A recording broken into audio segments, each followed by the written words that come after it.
we have our finale. Juni, can you come to the stage? Everybody, give it up! Yes! Hi.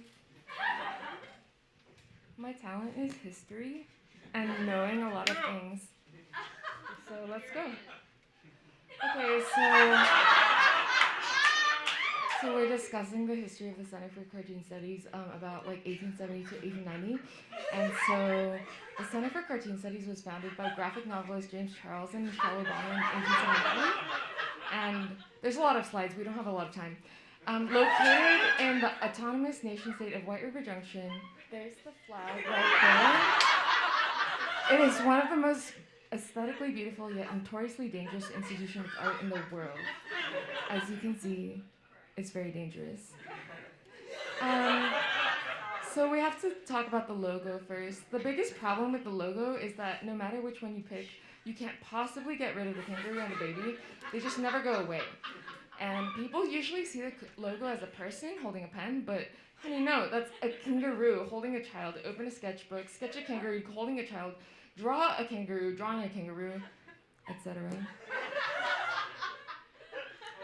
So,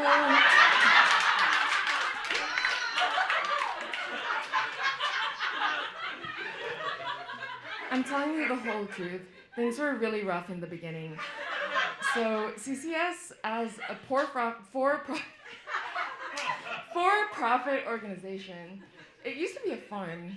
A lot of you don't know this, but its first class consisted of 42,185 students who were hired as dairy farmers. The work was really hard, as you can see here. They had the tons of murderous printers and built barns using only screen printing techniques. This generation doesn't know how hard it is. So, from the 30s to 40s, there's this sort of like a cultural boom, and CCS is, as you know, a rather conservative school, and only the elites go there, and the alumni really enjoy like recreating the traditions, even today, of the traditions developed in the 1930s. So, for example, during the winter, food and drinks are distributed and bonfires are lit. A band plays whenever someone does something with a laugh. The tallest 3 people in the class get in a Garfield costume and dance wildly in the middle of it. And then all students who are still alive, and they all are, choose their favorite faculty member and sacrifice them to the CCS god. So, things are about to get better, guys. So after 13 years of political struggle, a coup was staged. Only 21 students and 8 faculty members remained. Before the uprising, there were 18 students and 5 faculty members, so this was a huge, huge loss. However, this tiny group has since developed some of the world's most influential and physically attractive artists and educators, as you can see right here. So we're about halfway through. So there's like a lot of faculty at like this time, like, you know, very like, you know, huge time in American history. So there's Jason Derulo, Steve Buscemi, Danny Video, like, you know, Walden from the Walden book, like, it's everyone's, we're out here. And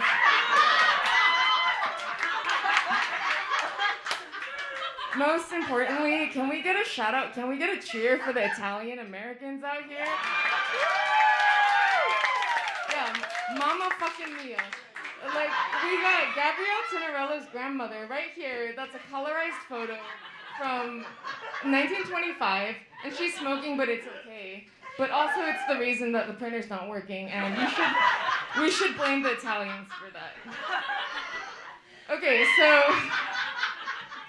so hear me out. So, like, in the 1980s, there were schools really starting to take shape.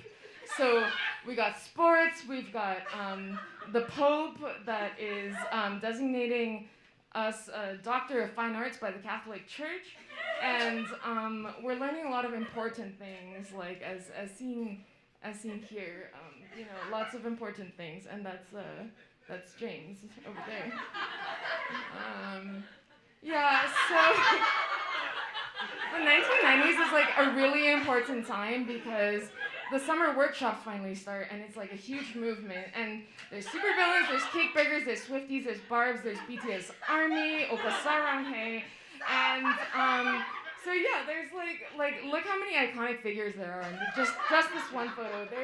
Henry David Thoreau of Walden fame, and there's Jason Derulo, and there's yeah. So a lot of things are happening right now, and we're getting towards the end. Like this is like the 2000s now, and that's CCS in the 2000s. Like a lot of people haven't seen this picture, but I was actually there, and but like a lot of like there's a lot of corruption going on because also like these big CBD companies are like really like they're making up the board of trustees right now. It's like, yeah, wow.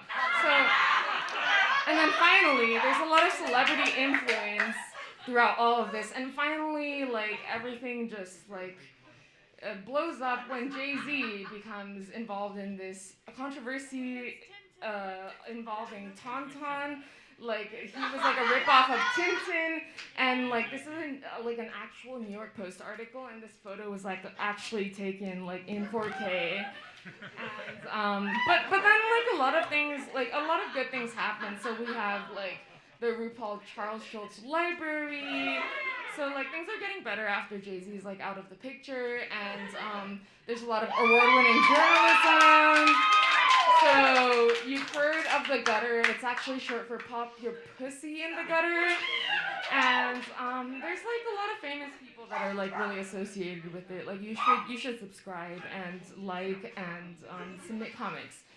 And there's also D1 sports teams. So like CCS is really branching out, like going mainstream, and that's Junghyun Kim. I don't know her personally, but she's actually the first Asian American to win the Stanley Cup. So can we get an applause for Asian Americans? Yeah, stop Asian hate. And there's also like this is her teammates. It looks like they're playing fencing. They're doing the fencing, but it's actually their teammates. Like and yeah. So now, but my last slide is just the first future of CCS. I don't know what's gonna happen. Like I predict that there's gonna be a cafeteria that only serves milk. Maybe there will be tanning machines in the lab instead of like corner rounders and stuff like that we don't need. And yeah, I'm not taking questions. So thank you so much.